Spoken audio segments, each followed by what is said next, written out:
Perfect. All right. So let me just share my screen real quick. Did everyone, or at least some people, have a chance to look at the report that I sent out? If you didn't, it's perfectly fine. You'll still be able to see it. But I hope that was helpful. It was answered all with your answers from the preference form that you all filled out.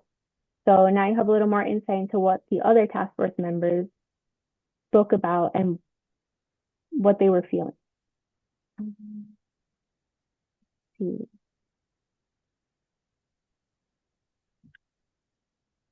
I'm so sorry, guys. I'm trying to find something here.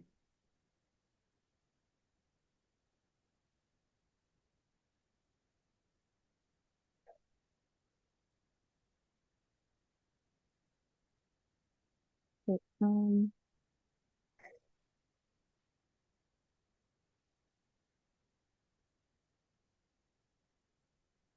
okay.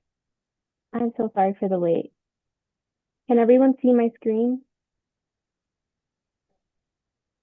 It says whole task force meeting. Can everyone see that? Yep. Perfect. All right, so welcome everyone. Um, so we're first going to go through a couple of the logistics and what everyone has been ranking, like what they've ranked like what issues you guys ranked as top priorities and all of that. So we'll be discussing that there. This is again a summary of what's on the report that I shared with you all. So feel free to look at that. It has a little more detail, a little more information, but this is just an overall summary. So after that, we'll go into breakout rooms. So short-term cohort will be in one breakout room, long-term cohort will be in the other. We're going to speak a little bit on current events and a little more on meaningful engagement. And that part, I'll get into that a little more, but don't worry about it too much. And then closing. So ranking and logistics. Also, feel free to stop me if you have any questions or if something's unclear. Feel free. All right, so as mentioned in the form, short-term issues are the ones that can be resolved in the short term. So that includes street and pedestrian safety, pollution and conservation and creation of inclusive spaces, impromptu parties and social relationships, and resource and accessibility. So based on the exhaustive list of issues that I gave you all, I consolidated some of them so that it's a little more manageable and also has like a bigger focus. It's not just one little thing that you all are focusing on. It'll be a host of things. And the consolidations can be found at the very end of the report. It'll tell you what it is, like what the consolidated issue is. So one is these, and then I'll tell you the smaller issues that you all voted on. Not smaller, but the ones that fall into that category. So for the big reveal, our short-term cohort is Christina, B, Mary Ann, Norm, Jadine, Robert, George, or Chip. Please let me know which one you'd prefer to be called. George/Chip. Let me know. Yeah, Um, Chip on. Chip. Chip. All right. So Chip, Charles, Aaron, Christina, Cynthia, Rosemary, and Sarah. Any questions so far? All right. So I'll move on. Oh, yes, Christina? Hi, I just saw the short-term team. I'm assuming that there's another Christina. Yes. Okay. Mhm. Um, and I just had another question in regards to when we filled out the form versus how we may feel now. Are we able to change our minds if we wanted to, or are we stuck with our teams, or can we work collaboratively? Um, with the goals that we have set in mind. So I can speak a little more on these stuff that you all voted on to be top priority. So it's like the top three choices basically, and you guys as cohort members, you all have freedom to choose what you want to talk about and what issues you want to tackle first. And like my job here is to support you all in that. So we can talk a little bit more about chaining cohorts if that's what you were mentioning, but in terms of the issues themselves, you all have the freedom to talk about anything within that short term or long term. Great, excellent. Thank you very much for that answer. Okay. Didi? I just have a question. Can we be on both or no? So I'll also talk about that after. Okay. Um, but there is, so based on what has been voted, there will be a webinar function. So for example, if I'm on the short-term team, but I want to look in on the meeting for the long-term team, um, I can still attend that meeting, but since I'm not technically part of that cohort, I wouldn't be able to speak during the meeting, but I can use the chat. And then from there, when we have our whole meetings like we're having now, then we can discuss a little more. But there is still ways for you to interact with the other cohorts. I hope that makes sense. Okay, perfect. Thank you. Any other questions? Um, Mhm. just quickly, I see number 3 as social relationships and impromptu parties. Yeah. Um, I do see the issue of that. However, those two things could also be a plus in Sorry, certain can you? communities. Oh, okay, yeah, I get it. You know what I mean? Um, So we see no, decline yeah, in social aid, but I also see if a neighbor has, some music out and neighborhood has someone has a cookout or something like that. I just want to just make sure that that some of those things are really good in social relationships and community building. But, we just might have to just when we go down that rabbit hole, I just want to just make sure that those are some things for a healthy community. you know, and I think that's a good point. Thank you for bringing that up. Um, Specifically for impromptu parties, it was meant like um parties out in the street, not exactly on property. I can clarify a little more what's meant by impromptu parties at a later point, but it's not, I didn't mean like cookouts and stuff or like community events. That's great. And, that really does strengthen the community. And for social relationships, I meant that like decline and not so much. I think it's beautiful if some people were to form strong relationships in their community. I meant sort of the decline of that. So I hope that makes sense. Norm. Thanks, Kiara. Just one question on this. So when I went through the documents, it kind of stood out to me that, so going back a little bit, when the counselor sent us the questionnaire and just we filled out a lot of stuff in detail, how we should be qualified for this, and it was pointed out that one representative from every neighborhood would be involved and be a citywide involvement. And I look at the list, and there's now 5 people from Dorchester and 2 people from other neighborhoods. We had discouraged other people from applying because it was clear that one should be involved from every neighborhood, make sure we're balanced and the votes are balanced and the opinions balanced. What changed? So, Thank no, yeah. In the application, the original application, we asked only for, I can double check, but it might have been just neighborhood. Yeah, we only asked for neighborhood, what neighborhood someone lived in. And so we went on from there. During the latest preference form, we asked for both district and neighborhood. So there are 5 people from Dorchester. And I could pull it up over here.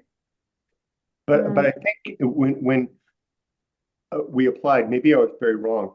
It said we'll be selecting one person from each neighborhood. And so we took it very seriously and discussed among ourselves who should apply and all that kind of stuff.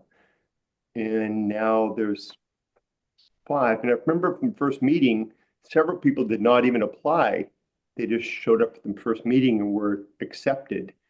And all the people who commented in the first meeting were great and welcomed, and they had good things to talk about. But can I start involving other people from the neighborhood to get involved and get more opinions from our neighborhood if others have more involved?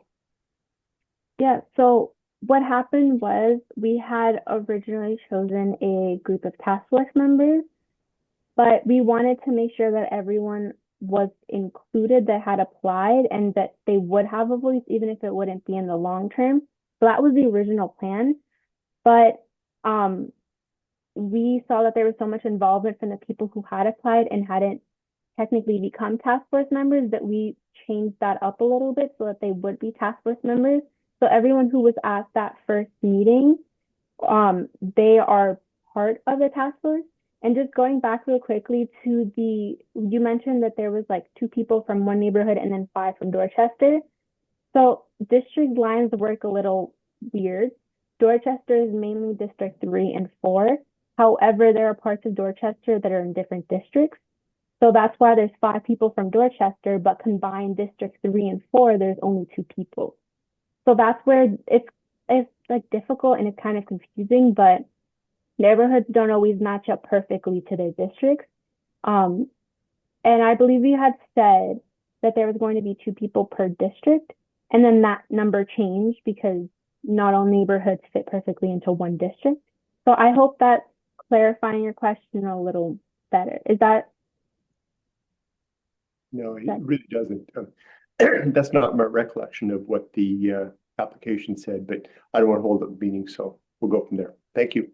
we can definitely talk about this like after the meeting and we can just figure out where the confusion lied. That's perfectly fine.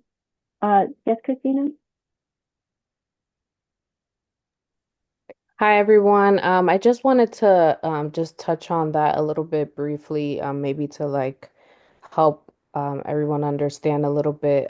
So I'm part of the Spark Boston Council as well, and there are 5 of us in Dorchester as well.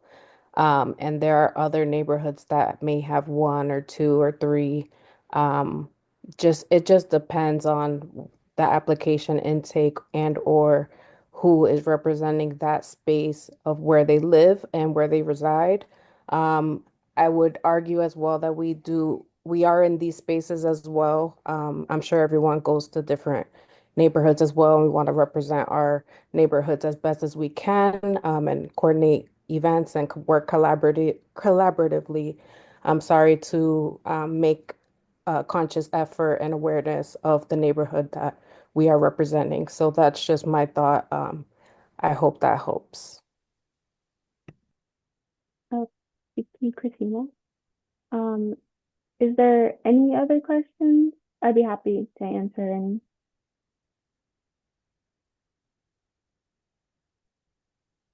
All right. So just to bring it back in again. Yeah. I've been raising my hand. Oh yeah, sorry, I can't see. So if you are like physically raising your hand, I can't see it because I'm sharing my screen. So feel free Oh, to right, I'm unmute sorry. or like raise your hand through like the Zoom feature. No worries. Go ahead. Okay, yes, I was just concerned because there's one representative from Brighton, and that's me, and I'm an alternate. So I Oh, just want to make sure that my neighborhood gets represented. The only reason I couldn't be involved in a task force was because I was a journalist in Boston at the time, and there would have been a conflict of interest. So I just want to make sure that Brighton's fairly represented. yeah. So thank you for actually bringing that up. The concept of alternates. So we changed things up after the first meeting. So in the first meeting, it was alternates and it was also task force members. However, because we saw so much interest from people who were alternates, we decided to change that so that every person who was at that first meeting became a task force member. So Mary, you are a task Mary force. Ellen. Mary Ellen, sorry, yes, Mary Ellen, you are a task force member. So you're no longer an alternate. So everyone in this meeting right now is a task force member. Even if, Oh, yeah. thank you So for clarifying, because I have a job at night. I'm a journalist, so I actually work Monday nights. There, That's why I wasn't at the first meeting and I worked tonight too. Okay, So I'm so sorry. Um, thanks. but yeah, thank you so much. All right, so short-term team, Christina B, Mary Ann, Norm, Jadine, Robert, Chip, Charles, Aaron, Christiana, Cynthia, Rosemary, and Sarah. All right, so this is a little graph. I hope this is easier to understand than all of the numbers in the chart in the report. This is the top 4 choices that was voted on for the short-term team. So our first 3 choices, I got them looking. Can you all see my cursor? Yes. Okay. Yes. Yes. Thank you. So from these first 3 in the first choice that were voted on the most, those are the top 3. So that's street and pedestrian safety. Oops. Yeah. Street pedestrian safety, impromptu parties and relationships, and pollution and conservation/creation of inclusive spaces. So these are the top 3 issues that the short-term team will be speaking on. Oops. Again, there is some like freedom and flexibility. At the end of the day, like you all are the ones that are discussing this, and I'm here to support. We all are here to support you all. So these are just what you all can speak on based on what has been voted on and what people seem more interested in. But I understand that sometimes things come up and that becomes priority. So it's up to you guys. But as you can see, first choice, so street and pedestrian safety was voted 18 times as their first choice priority. So that immediately became the first priority. Then after, impromptu parties and relationships got 11 votes in the first as a first choice, and then 10 for pollution and conservation. So you can also see second and third choices, and also resource and accessibility is also here. So yeah. And I know that these numbers, like it increases after the numbers change a lot, and you'll see it more. I think it's more in the long-term side that you'll see how much they change, but there's also the table that you can look on at the report that will tell you a little more about where those numbers came from. All right, so long-term. Also, if you click on this one, it also shows up here in the short term. Oh, how do I go back? Oh, whoops. So if you look at if you click this button here, it'll bring you down to the issue consolidations, and then that'll tell you a little more on what I was speaking on. So this is the tab, so you can just click through and it'll tell you everything. But these are the issue consolidations, and there's also there for long term. So that's embedded in there. Let me just this off the slideshow. So cost of living, unhoused persons and their access to essential resources, gentrification, and mental health. These are the 4 long-term issues that can be discussed. And our long-term team is Elsa, Christina, Luis, Valerie, Melida, Stephen, Kalamu, Dee, Ashley, Mary Ellen, and Patricia. So you all are part of the long-term team. All right. And again, feel free to interrupt me if you have any questions. So this is the same chart that was seen in the short term, except it has the long-term data. And as you can see, cost of living, oh, my Zoom is blocking that one. Gentrification and unhoused persons and their access to essential resources are the top 3 issues that people voted on. Now, I just want to be clear, as it says on the report, excuse me, not every person voted on each of these issues. So some people might have not voted on an issue at all, or some people might have skipped a whole section. So just want to let you know that that's why the data might look a little off, but this is it. And I hope the chart form, not the chart form, sorry, like the graph form helps you a little more if you're more of a visual learner. I hope this helps. But yeah, cost of living, 12 votes in the first place, gentrification 8, and then unhoused persons and their access to essential resources, third. So any questions before I move on?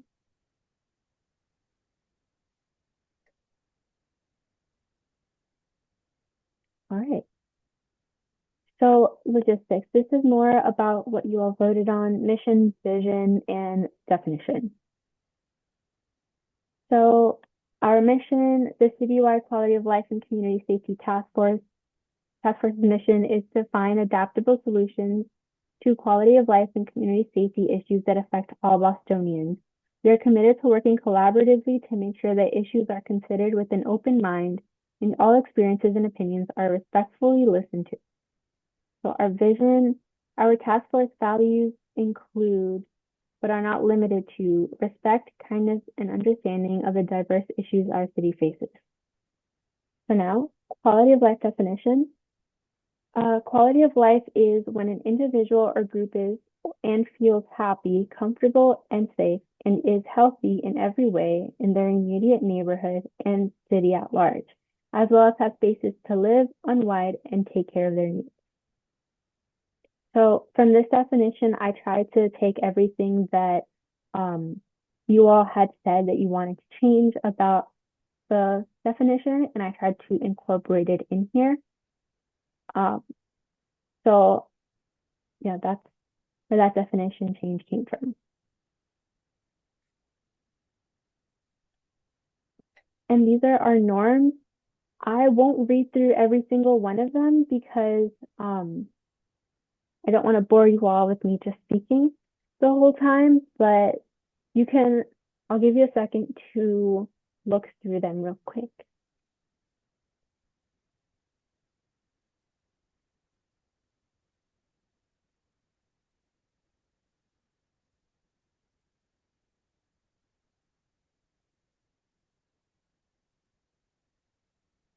Right. And just letting you all know, this slideshow is going to be available after in case you want to look back. So there's that too. And these norms, and as well as the mission, vision, mission values, and definition are all also on the report. So this was a question that we got on the form. What kind of supports and or resources can/will the city provide to facilitate the implementation of solutions proposed by the task force? So basically city councilors, so city council, I'm so sorry. I'm confusing my words today. Councilor Mejia, Councilor Flynn, and Councilor Pepin. While I can't speak for any of them, they are your advocates in the chamber.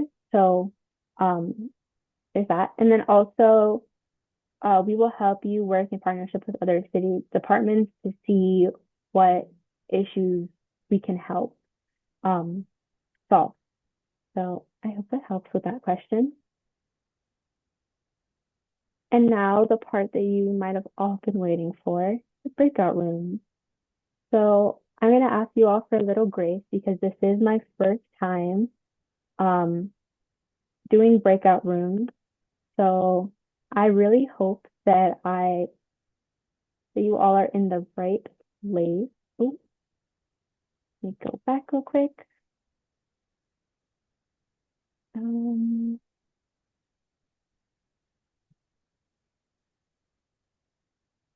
All right. So these, before you all go out, we will have sorry, we will have 15 minutes to be in these breakout rooms. If you would like more time, just let me know. But I think 15 minutes is good. So feel free to join, and then I'll be hopping between meetings. I mean, breakout rooms.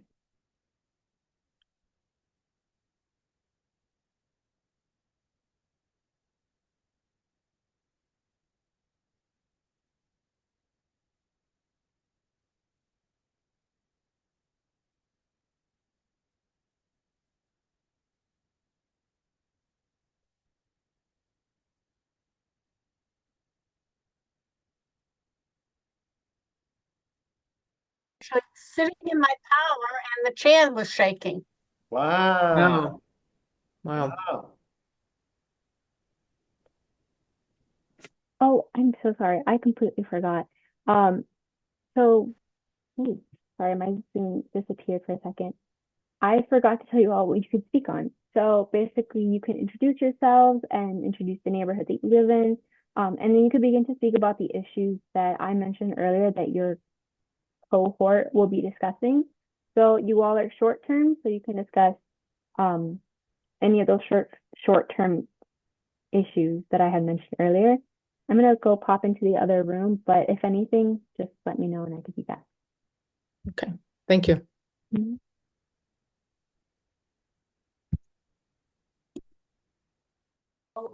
The resources, essential resources. Okay, awesome. I actually got the last bullet point. You reminded me of what it was. But I did write that. That was the second one. The last one was mental health. If you need me to put in the chat the issues, I can definitely do that. I also can, sorry, No, yep, go ahead. I'm sorry. no, it's okay. I also forgot to let you all know what you could be speaking on. So, introduce yourself, your neighborhood, and then you could also begin to speak on those issues that I heard that you guys were mentioning. And if you would like me to put them in the chat, feel free. Um, yeah, if you guys don't mind, I'll just hang out for a little bit here and then I'll go to the other room. Is that okay? Absolutely. Right. Um, I just wanted to just touch on briefly, Kiara, if you don't mind posting it on the chat so that everyone can see it, that would be awesome. But I'd love to introduce everyone to one another. So I'm happy to start, or if anyone else would like to, I'm happy with that as well.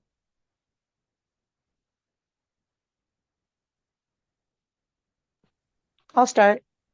Sure. My name is Melida. Hi, Mary Ellen. My name is Melida Arredondo. I live in Roslindale. And what was the other thing we were supposed to say? Anything else? Yourself, the neighborhood, and then I guess after all introductions, you can begin to stick on those issues that I'm about to send in the chat. Okay.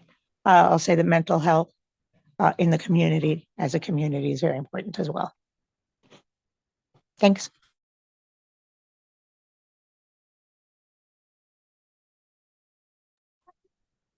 So I'm Dee Dee. I'm from Jamaica Plain, but I've lived in Boston and almost a lot of all parts, to be honest. South End, Dorchester, Brighton. So, but I've been in Jamaica Plain the longest. Um, I think the one that I would like to focus on would be cost of living or gentrification first. And Kiara, can you just clarify on the form that I got? Our third goal is the unhoused persons and their access to essential resources. Are we adding mental health to that? I just want to make sure that the form is matching up to what we're talking about. I was muted there. Um, so mental health is one of the long-term issues, like it's listed under long-term. Um, you guys again have the freedom to speak about these issues, and as many of you mentioned, it is a lot of these issues connect to each other. So, for example, another issue that was under long term was quality of education, but quality of education can be for anything. Like you can put it with any other issue and it'll still be something that people will strive for. So, for example, cost of living in terms of education. If you can't afford to live in a city, then you can't afford, if you won't be able to go to Boston Public Schools, for example. So, like, there's those issues that are very intertwined. You can definitely speak on mental health and unhoused persons and their access to those essential resources. Feel free to speak on it. I think mental health has a lot of layers and can be combined per se with a lot of these issues. So again, feel free to, take that direction if that's what you would like. I am here as a support. So I hope that helps.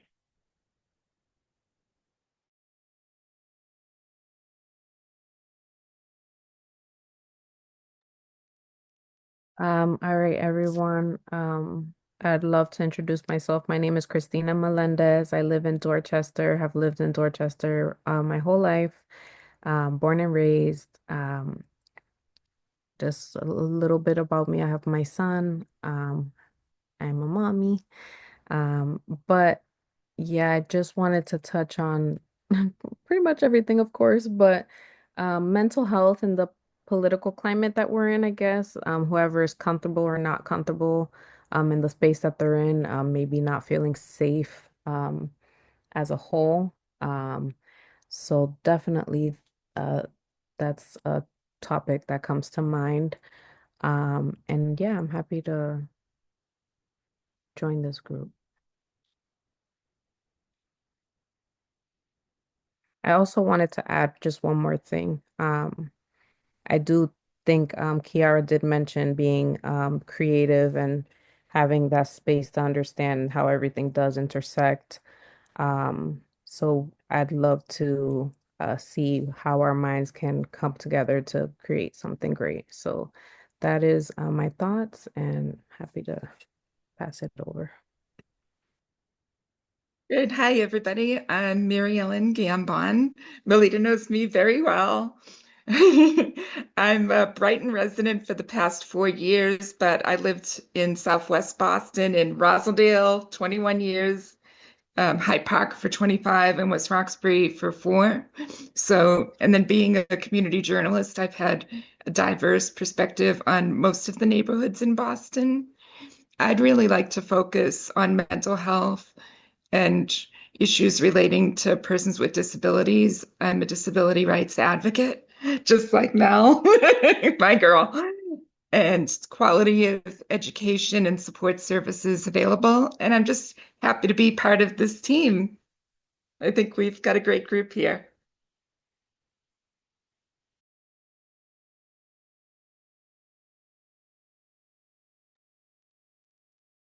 All right, I'm excited. I'd love for anyone to provide their input at any point if they'd like. I'd love to just lead the conversation if we can. That way we can get going. I'm not sure how much time do we have, Kiara? We have like around 10 minutes left, but Oh, I'll try to see if I can figure out how to give you all a minute to come back to the main session. And if anything, um, just you can send a message in the chat and I'll see it. And if you guys want a little more time, I'm flexible. You guys can have a couple more minutes. So I'll be joining into the next room, but if anything, call me back. awesome. Thank you so much. Is on Sunday morning. But what I was going to say is that there were some community meetings that were held on street corners, and several of us, voiced our concern about all these bike lanes, and only to be met with, well, it's already going to be implemented. It's a done deal. Yeah. So even though these meetings were occurring, they really weren't listening to Yeah. to the residents. So let me share what we have on it, what we got from the meeting. I'm Norm at seaportneighbors.org. Norm at seaportneighbors.org. And our website is seaportneighbors.org. So same kind of thing. Norm at seaportneighbors.org. If you send me your email, I'll share what the two women who attended our meeting for us shared with us. It was really, really good summary. And I think you'll be able to glean some information from it. The organizers started a group called Pedal Safe Boston to try to get these concerns in front of the city. We hate the bikes in the North End too. Yeah. I can't even imagine in the North End. I mean, those streets can't handle that. It's Forget it. unbelievable. Yeah. Yeah. I live off of Salem Street, which is a one-way. Okay. Yeah. And the bikes go one way on Salem Street with the cars, but they Yeah. don't. they go the opposite way. Yes. And nobody stops them. There's no enforcement, so they do what they want to do. And they actually get mad at pedestrians for stepping in front of them. Yes. Because pedestrians are looking from where they should be coming, and they're Right. coming the other way. So yeah, Yes. The summary of the meeting that we heard was that people are very supportive of bike lanes. They understand why it's needed. I mean, the streets can't grow, all those kind of things. But if it can't be done with a greater consensus and comprehensive view of the city instead of just haphazardly, it's not productive. So anyway, Agreed. so Agreed. let me know, and I'll share that meeting with you. That's what I know so far, and we'll share anything more that we have as well. When I was a kid, I rode a bike everywhere. Yeah. But when I got the bike, I had to go to the police department and take a safety course. Yeah. And I got a license for my bike. As you should. I mean, I don't understand. I spoke to a policeman one time. Why don't you stop him from going the wrong way? I can't. Yeah. You can't. Why can't you? Yeah. I mean, I just don't understand. And I'm sure you see the complication that we have in the seaport, and I know Back Bay sees it because Yeah. Globe talked about it, is now people are riding motorized bikes, Yeah. which And scooters. Tourists get on, or just casual riders get on. They don't know how to control them. So it shoots out an intersection without them being able to control it. And they don't wear helmets. There's no control. It's got a little bit out of hand, and we all want to just make it work in a way that meets all the needs of a neighborhood. So yeah, I mean, the city should take the attitude that, yeah, the cars are going to be here because a lot of people, I don't ride a bike. I couldn't get on a bike now. And January. I mean, it's a 50-50 thing. Yeah. So, Yeah. I'm curious, you're talking about and speaking about the enforcement angle, because there's a fair amount on these lists that I think there are rules on the books, and the city does have laws around things, but they don't get enforced. So what you're hearing from the traffic department that they're understaffed, I'm imagining that's probably true in other areas as well. and Charlie, just to clarify, it's not just the transportation department, because they have a lot of parking enforcement jobs that have not gone filled since the pandemic, that are good paying jobs, but they don't fill. But we heard this from the police department. In South Boston Police, who have graduated academies that have been understaffed, undermanned. They haven't filled their classes because people don't necessarily want to be policemen anymore, and so it's got harder and harder for them to have the interns and people like that used to go out and do traffic safety. Now they're forced into higher level type positions because they don't have the manpower to do anything else. So I would argue on that note that, something as simple as PSA announcements. I mean, we get a flyer in the mail about winter weather advisories and what we should do with the snow. Just, a PSA that says, hey, these are the bike rules, right? This is what you use to turn right. This is what you use to slow down. These are what the new markings in the street mean, because there are markings at times where I'm like, I have no idea what this means. Yeah, it's confusing. There's a bus lane only, but then if you're going to make a right turn, where are you supposed to be, right? If you can't be in that far right lane, that's making a right. So it just, to everyone else's point, it does seem rather haphazard, and a long-term plan was not fully thought out. Yeah, and it's hard in a city like Boston. Everybody's trying to push their own interests, and we have a personal interest group pushing things in different ways. It's really hard to step back and take that comprehensive view, but that's what needs to happen in so many ways. The Boston Police have expressed a frustration with, I think, many people talked about in our first meeting that Kiara put together for us, of in South Boston, other places, with cars or three-wheelers, things like that are out of control and just driving down streets and just revving engines. And the police have expressed how frustrated they are because in the state of Massachusetts, they're not allowed to chase. They cannot chase. So the people they're chasing know that. And so there's nothing they can do. and it's really difficult for them to do anything. And they try to come up with innovative ways, which they have, of catching people and stopping people and enforcing rules. So, kudos to them for what they do. It's not their fault. The rules have just hamstrung them a little bit, and it's hard. So yeah, good points. Good points. I want to talk about sidewalks. How's everybody's sidewalks in their neighborhood? And roads and the bumpiness and everything. I would say you've got it tough in the North End. Oh, let me tell you, on Hanover Street, maybe there are 6 spots where the owners of the property have gone out and sprayed orange because the sidewalk is up about 2 inches and people have been tripping and curbstones are up 4 and 5 inches, so people fall because it's too high. They're not fixed. And every street in the North End, it's like riding a bumper car. It's ridiculous. And I fight and fight and fight to get the sidewalks and the streets done. They did one street, Prince Street. It needs to be repaired yet again. I just don't understand why they can't. I've been fighting this since Sal Martina was in office at City Hall. And that's frustrating for me as a Boston resident, because for tourists coming to Boston, the North End is a gem. Yeah. That's where they're all going. You would think that the city would recognize that and make the North End pristine. A destination. It's like It should be a destination. Yes. Yeah, well said, yep. Yeah, I don't understand. Yeah, I agree. Yeah.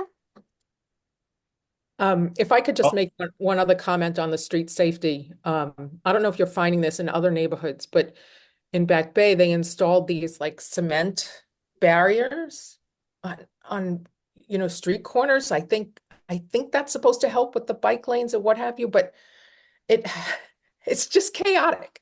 Anyway, that's my last comment on that. It's just it's chaos right now. I walk a lot are the with my barriers at the end of the sidewalk, or where? They're in the road. They're in the road. Oh, yeah. Those temporary things they put up? I don't think they're temporary though. Oh, but just they're like separate pieces, right? They put them all up there. And Yeah. like on Newbury Street and stuff, they have them for. Oh, no. That's when they do the outdoor dining. Yeah. No, I'm just talking about in conjunction with the bike lanes. They've put these cement, I don't know, like trapezoidal things on intersections. Where are they? Yeah. I think there's one at, I want to say Dartmouth and Beacon. I'm not 100% sure, Marianne, but I could find out because I walk past them all the time. Yeah. Yeah. It's very, very challenging. I bet. Yeah. And like I'm a grandmother, right? So for young families, I have my grandchildren sometimes trying to navigate some of these intersections has gotten really difficult. Mm-hmm.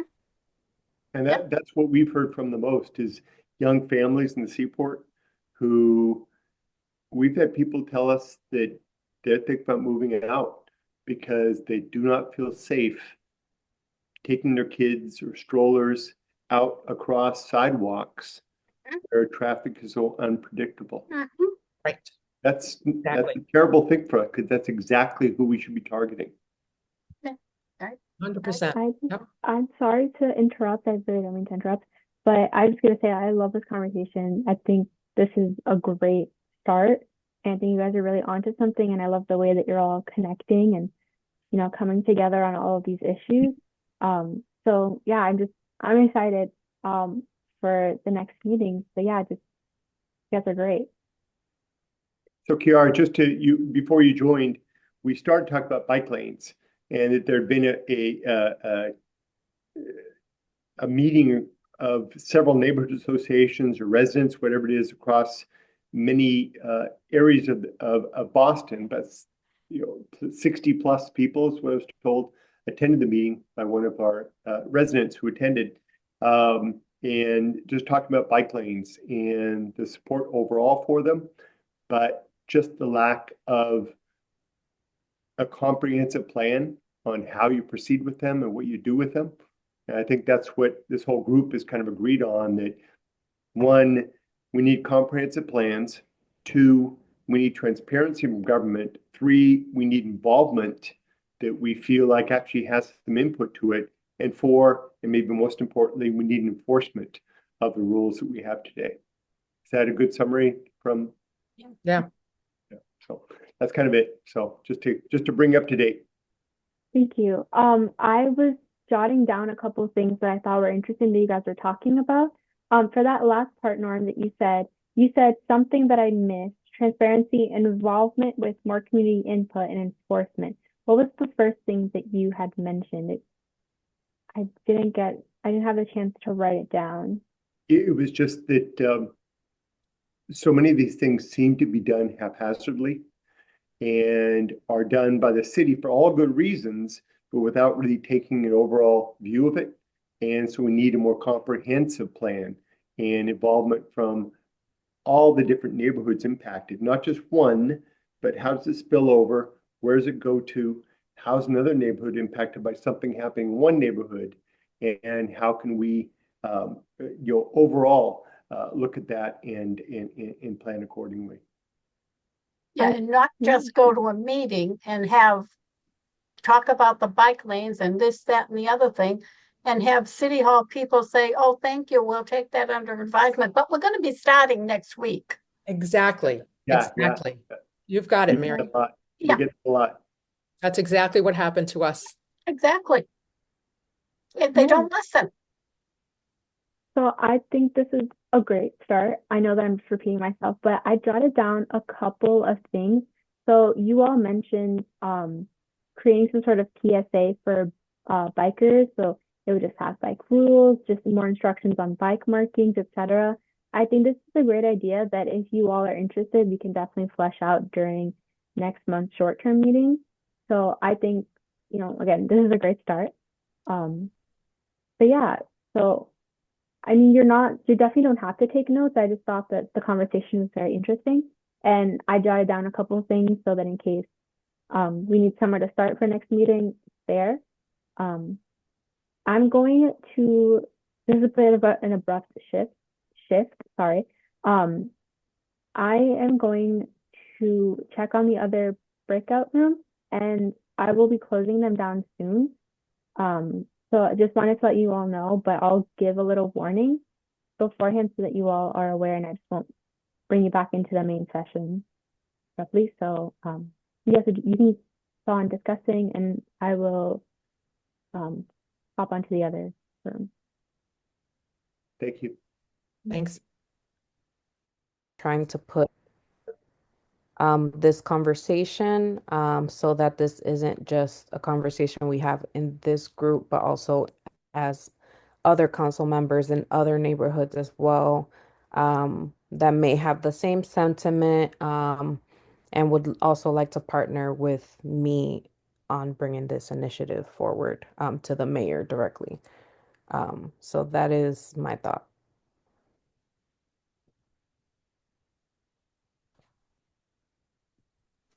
Sounds good.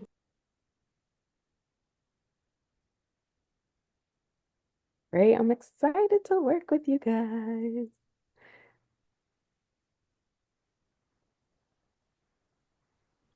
Hi, Kiara. Hi, I'm so sorry to interrupt. We have someone joining us, and I just put her in here because I don't know how to go back to the main session. So if anyone has any tips on how to work with Zoom, please let me know. But Counselor That Mejia, sounds like something that I would do. Okay, No. Kiara, so don't worry about it. Thank you. I had to ask some of my colleagues how to make breakout rooms. I And then think just it read might through be the whole. leave room, but I don't want to leave the whole group, so. Oh, right. Oh my gosh. That button was right there and it's in red too. Yeah. Yeah, thank you. Do Thank we you have so someone much. else coming on, Kiara? You mentioned someone else was gonna. Yeah. I think it's loading for her. I see Counselor Mejia has joined, so I added her here because I didn't know how to go to the main session. But I think her computer might be a little slow because I don't see that she's joined in completely yet. I'm sorry if I disrupted your flow. I was just in the other meeting and I wanted to let you all know that I'll be closing down breakout rooms shortly. So if there's any last thoughts, go ahead. I believe you all will be meeting in March, so it's a long ways from now, but there is a short-term meeting that you can interact with through the webinar function. But yeah, just putting that out there. I'm going to go on mute again if there's something else that you all want to talk about, but I will be closing it down, like the breakout rooms, in just a minute. Thank you, Kiara. How much time, just so we're aware? So no more than 2 minutes. Okay, awesome. Thank you so Mhm. much. All right, everyone. I did want to grab everyone's contact, just in case we may have conversations on the outside that may help further our goals along. If we've had conversations with any colleagues or anyone that's pushing this initiative or uh, ini-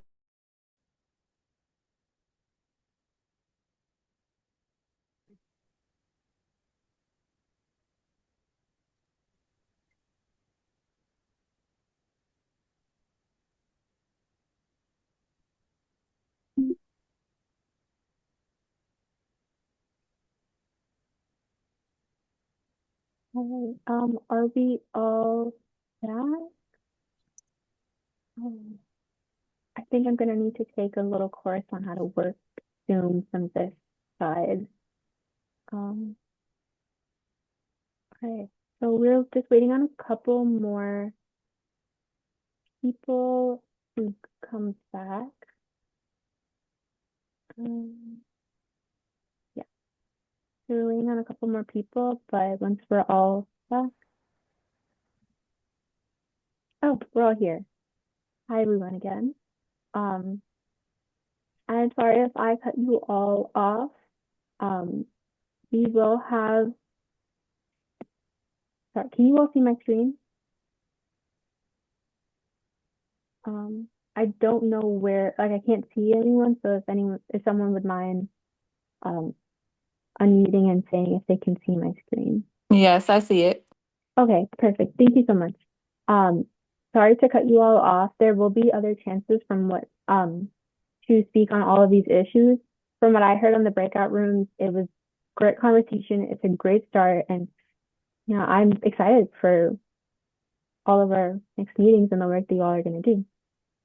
So I will go back over here. All right, so current events. So just as a way to engage you all and just make everyone aware of some of the issues that other cohorts will be speaking on, I have not a couple, I have two things that I will share with you guys. Just a bit of a trigger warning for the next one. There's violence mentioned, but no graphic images. So it's a little, it was beginning of December, but there was a road rage stabbing in Brighton. So this is something for the short-term team to think about and to possibly discuss ways that there can be improvement in the city when it comes to commute. I believe that there was a report made that road rage was it was very common in Boston, and everyone knows that there is a lot of traffic in the city, and unfortunately these things do happen. They're not good things at all, but this is something that the short-term team can think about and just think about ways to make sure that nothing like this happens again. So yeah, just something to think about. If you're interested in reading the article, you can, oh wow. Um, so I thought I had linked the article here. I can relink it um, to this image. So now this is something for the long-term team to think about. Oh, I see a message. Road rage is common in Brighton and Alston. The potholes and uncoordinated traffic make it more challenging. Yes. So thank you for that, Mary Ellen. Yeah, I think that potholes are a citywide issue. I'm so just a little bit of insight on me.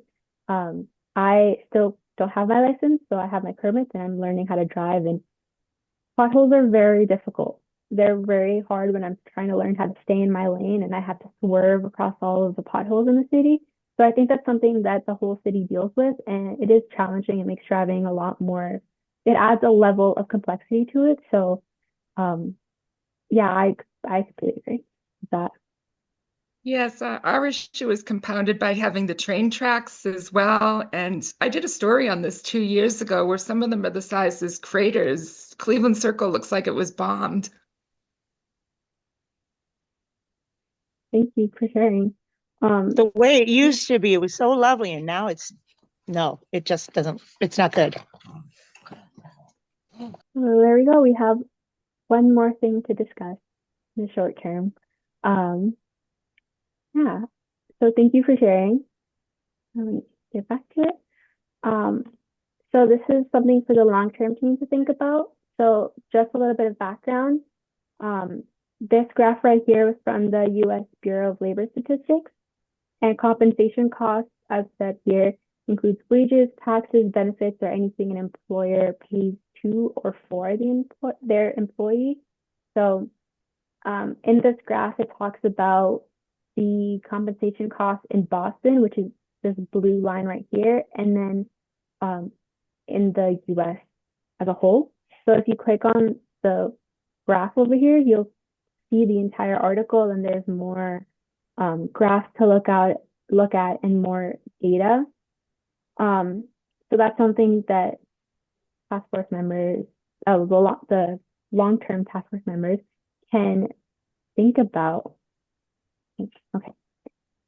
So this is also a little quote from it. Locally, wages and salaries, the largest component of compensation costs, advanced a 1.6% pace for the 12-month period ended in September 2024. Nationwide, wages and salary rose 3.8% over the same period. So we can see that 3.8 for the whole US versus 1.6 for Boston. That's a really big gap. And Boston is a very expensive city to live in, quite frankly. And a lot of people are struggling to making ends meet. And so this compensation cost, like the difference, it's something that is worth thinking about and noting. So that's another current event. Yeah. So does anyone have any questions before I move on?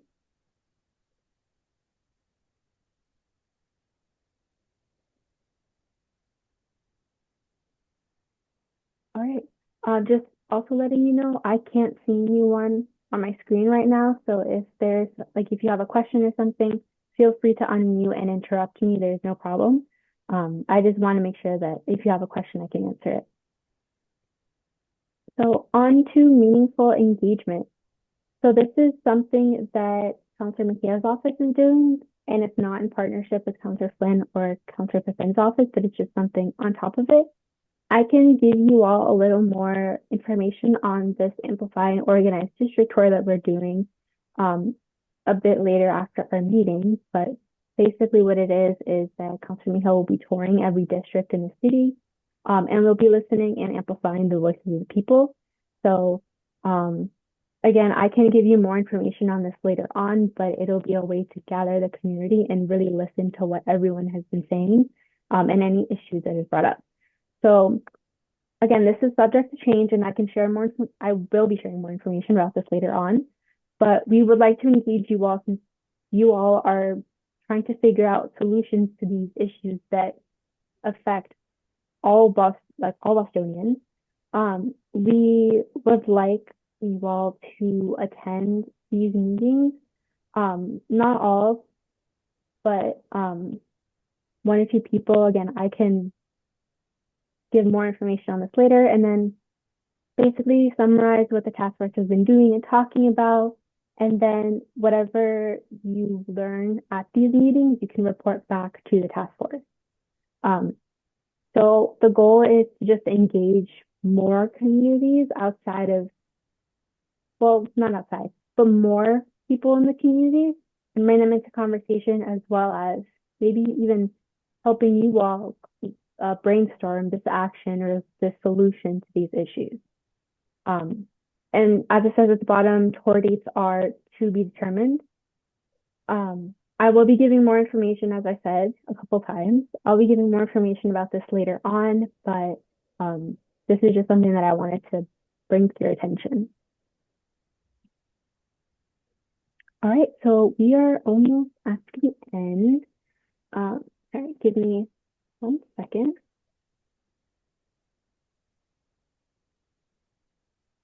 Unfortunately, Counselor Mejia and Counselor Flynn and Counselor Fitben are all still at the hearing. But hopefully they'll be able to come before the end.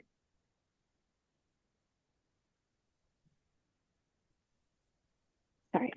All right, closing. So I know that you all aren't in school, maybe, but we do have a little bit of homework for you. And based on your cohort, you'll have different articles and documents to look through. So right here where it says research, it'll bring you to this document. And it just has a bunch of links that you can look at and just explore more. Most of these links are for the first choice, what was listed as top priority. So for short term, this is street and pedestrian safety, and for long term, it's cost of living. However, for long term, you can see at the bottom it says gentrification and displacement. So those are just some articles and some more information that I found around this topic. But as it also says up here, if you'd like to suggest something, please just let me know and I can add it. I do want to note here, for the long-term cohort, this study right here made by the Greater Boston Chamber of Commerce is what not a lot, but a good amount of these articles listed down here refer to. So I think it was an excellent study. It's just a bunch of slides discussing what they found in their surveys. So that's just something to keep in mind. And it's also different counties. So in case you forget, we are in Suffolk County. So that is the county that you'll be looking at when it comes to this data right here. But that's just something that I wanted to point out. Also for the short-term cohort, this Vision Zero Boston dashboard right here, it has cyclist, pedestrian, and motorist incidents. However, I am trying to get in communication with the Vision Zero team because there's some information that's missing on the dashboard.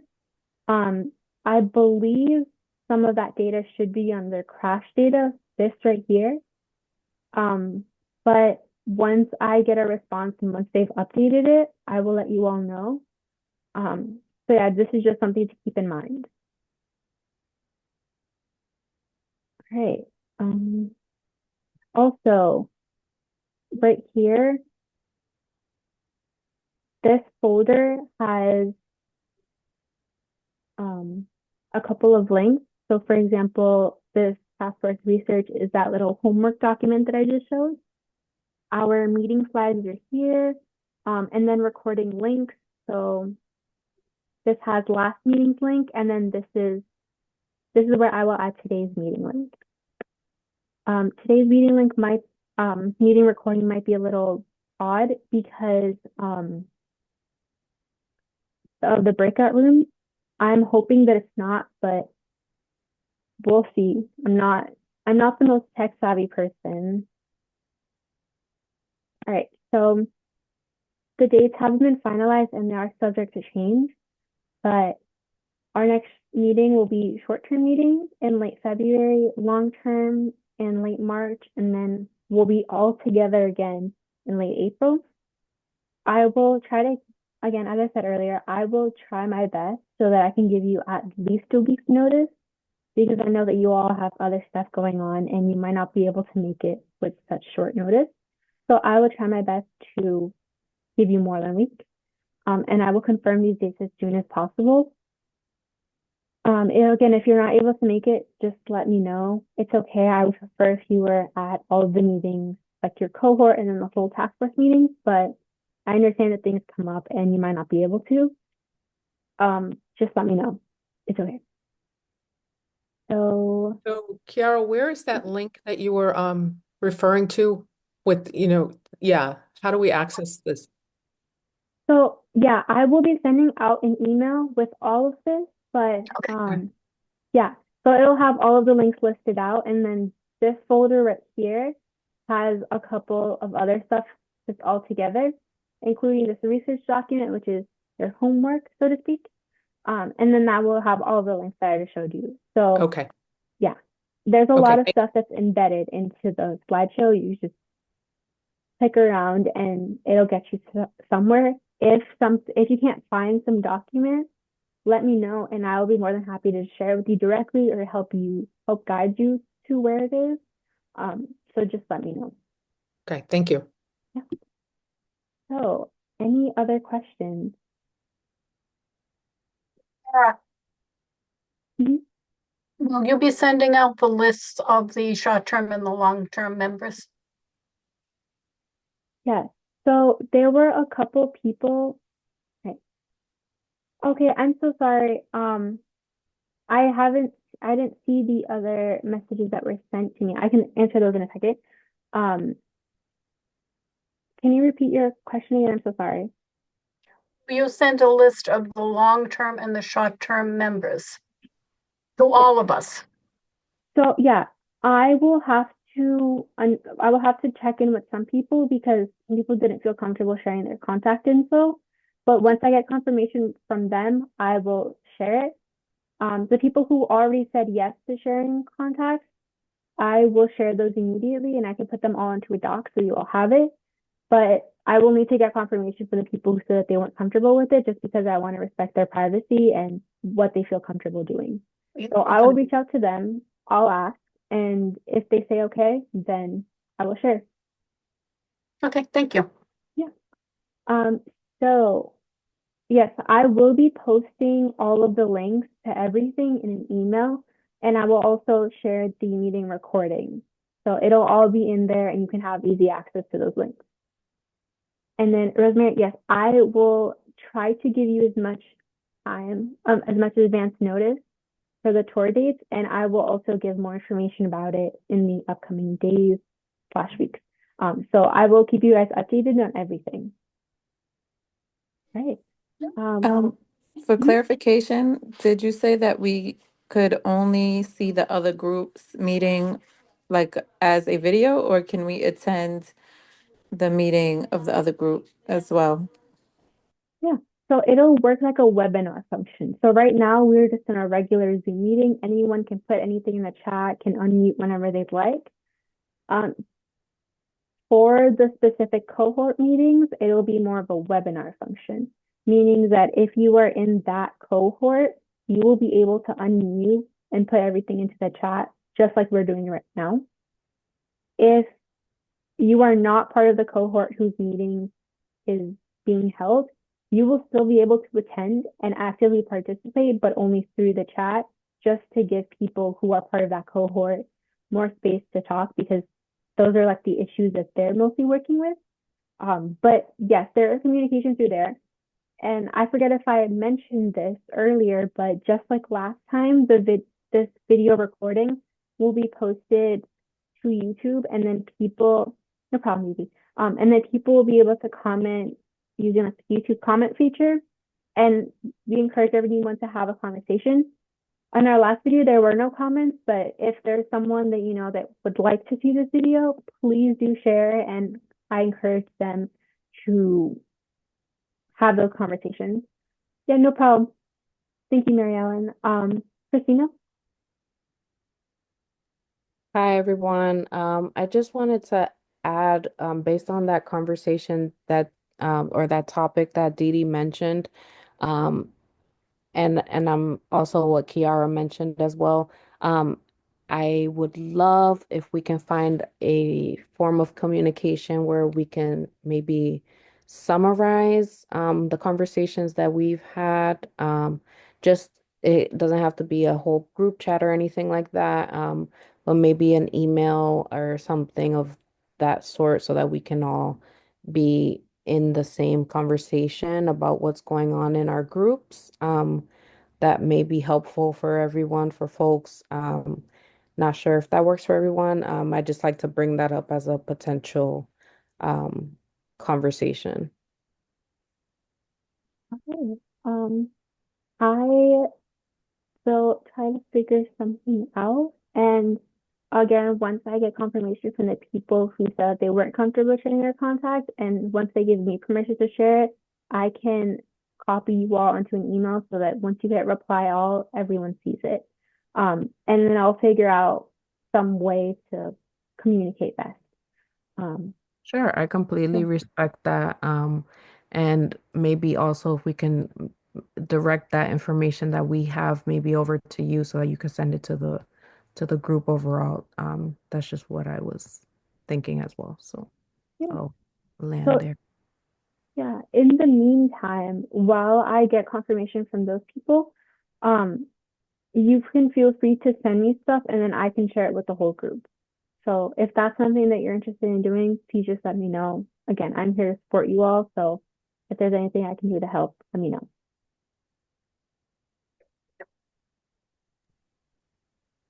Thank you. Mhm. Any other questions?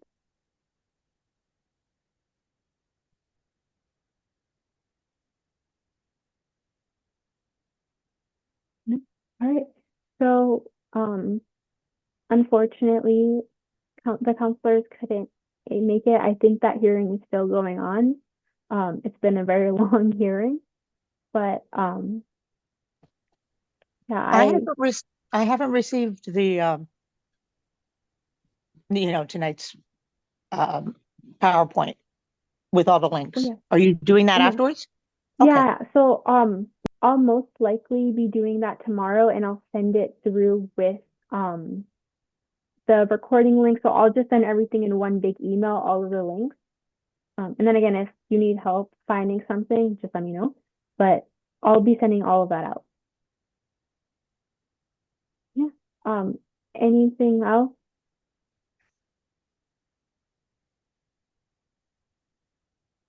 So the hearing that they are currently on, I can't speak on it too much. Um, it is on, I believe, a residential tax relief. I believe that's what the hearing is on. I can figure, actually, I'll look at it right now to see what hearing it is. Would last long. Yeah. Sorry? I said that would last long. Yeah. So the hearing is on, it's about various dockets relating to property tax classifications in the city of Boston. So they're talking about taxes and exemptions. So yeah, it's a long meeting. I think that one's been on since 2 p.m. Yeah. So it's been 5.5 hours in Oh. one hearing. Yeah. Um, Thanks, but yeah. Kiara. Sorry? Thank you. Yeah, Thank thank you. you. Check And out. I don't want to keep you all for too long, but yeah, go ahead. And I will be available via email if anything, and I will send out those links tomorrow. So thank you all so much for being here. Thank you. Have a Good good night. night. Bye.